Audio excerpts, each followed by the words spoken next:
32 unit mesin judi serahan masyarakat ini diserahkan langsung oleh Kepala Desa Surulangun ke Polres Muratara. Setelah sebelumnya polisi memberikan sosialisasi dan peringatan terakhir ke masyarakat untuk dapat menyerahkan mesin judinya. Pada hari ini kami dari masyarakat, perangkat desa dan seluruh unsur pemerintah yang terkait di Desa Surulangun ini sudah melakukan sweeping atau patroli diketuai oleh saya selaku kepala desa, perangkat desa dan masyarakat, dan ada anggota dari Babinsa maupun dari anggota Kapolres dan Kapolsek.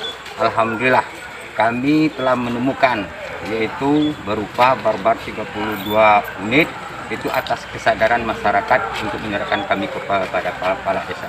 Insya Allah ke depan desa kami akan lebih baik, yaitu daripada pengedaran narkoba akan kami berantaskan.